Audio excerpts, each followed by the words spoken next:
Évidemment, c'est un grand jour dans le monde de l'imagerie parce que le 8 novembre, c'est une date très importante pour nous les radiologues. Surtout, c'est là où a débuté la radiologie par William Röntgen.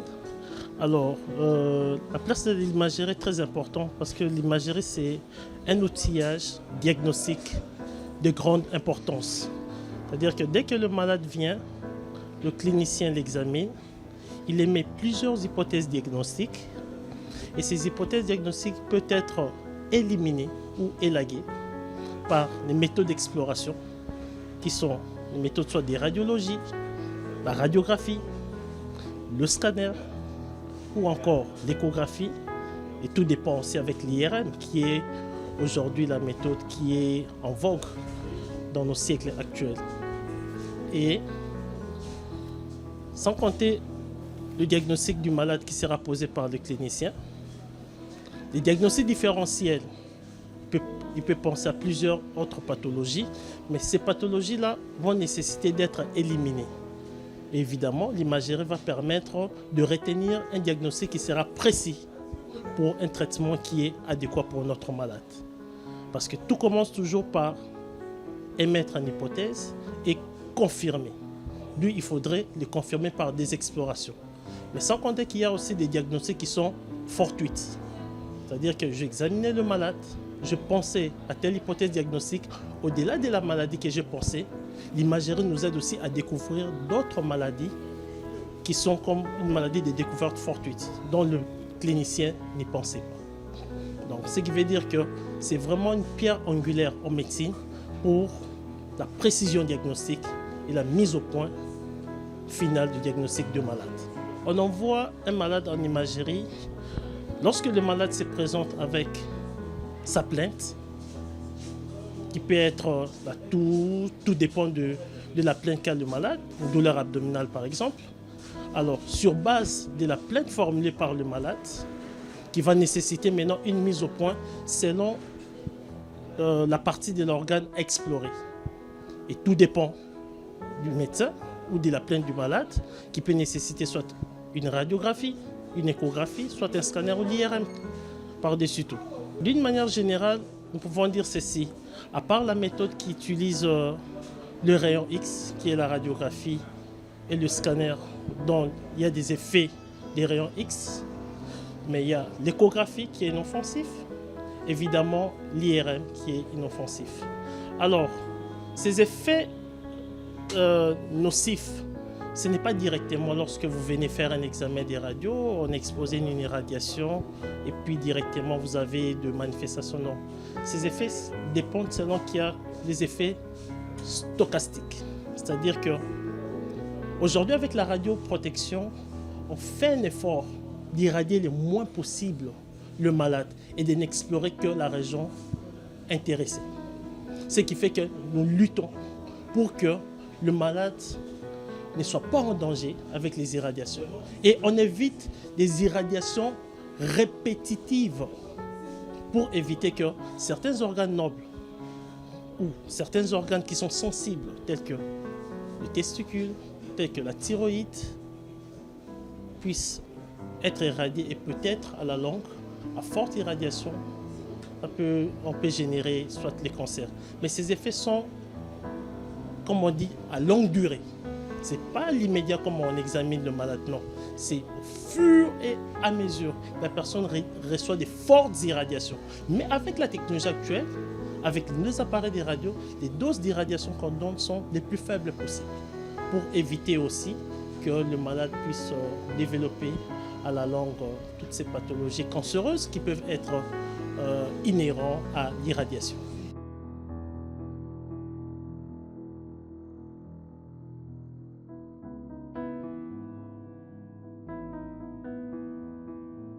L'imagerie actuellement, c'est un grand domaine, un domaine qui est très vaste. Et l'imagerie a beaucoup d'interfaces avec pratiquement tous les domaines. Donc nous disons que l'imagerie est très essentielle dans la vie quotidienne. L'imagerie médicale, comme nous le disons, regroupe beaucoup de branches. Et dans l'imagerie, nous avons la radiographie standard ou numérisée. Dans l'imagerie, nous avons l'échographie. nous avons l'imagerie par résonance magnétique, nous avons la mammographie et nous avons aussi les scanners. Dans la médecine moderne, nous recourons souvent à l'imagerie parce qu'actuellement on ne peut pas soigner un malade sans faire allusion à une des modalités à utiliser en imagerie médicale et radiodiagnostique. Nous avons par exemple un malade qui a des douleurs abdominales. Nous n'allons pas recourir directement à une chirurgie d'emblée parce qu'il a des douleurs, non. Nous devons faire une échographie. Par exemple, l'échographie va nous orienter pour voir est-ce qu'il y a un problème qui peut recourir soit à un traitement médical, soit à un traitement chirurgical.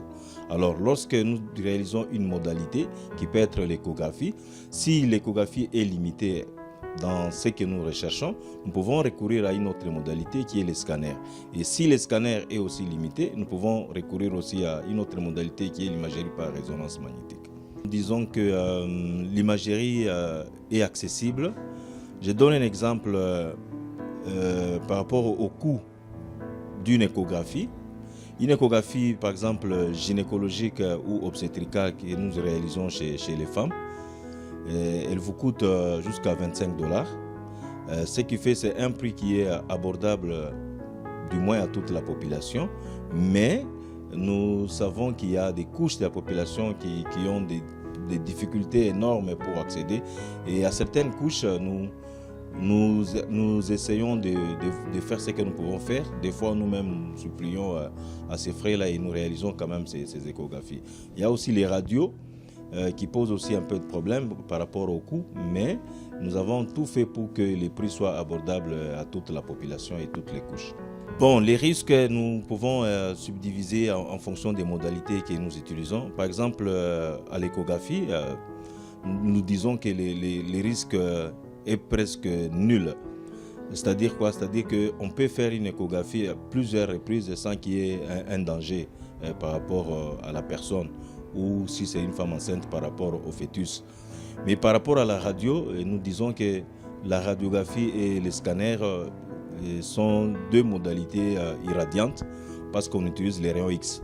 Alors lorsque nous utilisons les rayons X, il faut savoir utiliser certains principes tels que les principes ALARA. Nous devons voir qu'est-ce qui est bénéfique pour ces malades.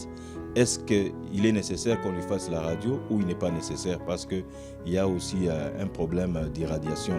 Alors par rapport à cette irradiation, il y a des malades, lorsqu'il fait une radiographie aujourd'hui, et pour un contrôle, on ne peut pas faire un contrôle après 3 jours, après 4 jours.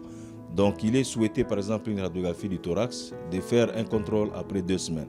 Pourquoi? À cause de cette irradiation, il y a beaucoup d'effets qui sont nocifs à la santé à travers ces irradiations que les patients sont en train de recevoir, d'accumuler. Actuellement, EANO, c'est un grand centre de diagnostic.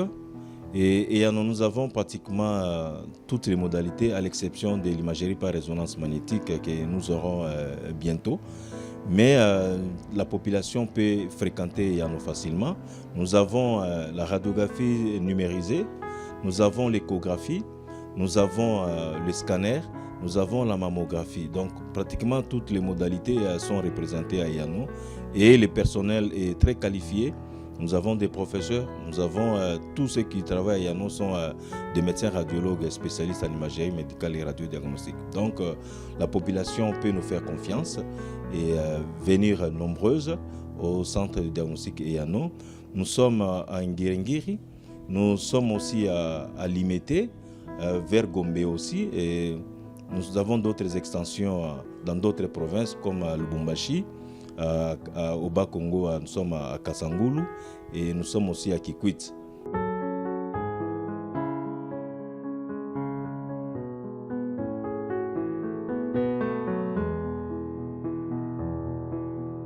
Voici le service de radio.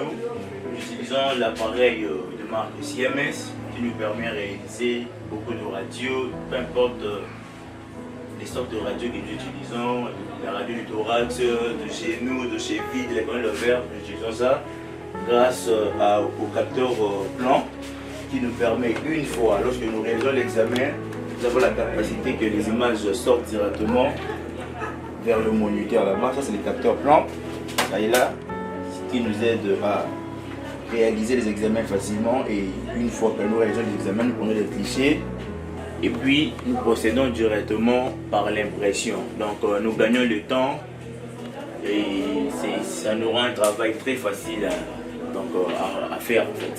Ça c'est la batterie du capteur parce que le capteur a des piles. Ça c'est la batterie du capteur. Ici au centre de diagnostic IANO, service de radio. Ça c'est l'appareil de radiographie de marque CMS que nous utilisons.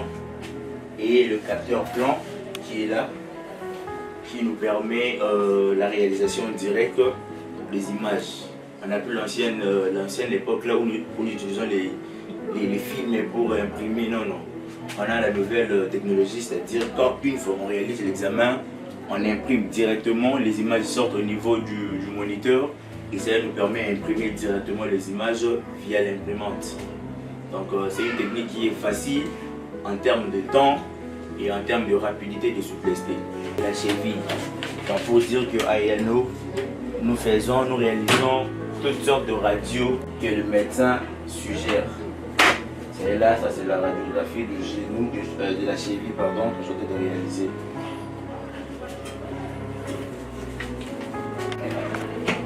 On a le moniteur qui est là, j'enregistre le malade. J'enregistre le malade, le nom, la date, son âge. Et au travers de ces moniteurs, la partie à examiner. Et là, la cheville, c'est en anglais, ankle. Et puis par après, je viens par la suite ici permettre à choisir les constantes d'exposition auxquelles je vais utiliser pour l'examen du malade. Alors pour le cas de la cheville, j'utilise 60, 20 comme KV et 20 comme masse pour nous permettre d'avoir de bonnes images. Alors là maintenant, et puis du coup, on a l'image qui réapparaît grâce au capteur plan. Voilà, on a l'image qui est là directement. Ça nous permet aussi, en termes de contraste, soit de contraster l'image, soit de déconcentrer l'image. Et ça est là. Donc le capteur vraiment nous aide à temps réel à réaliser l'examen avec beaucoup plus de précision et beaucoup plus de rapidité.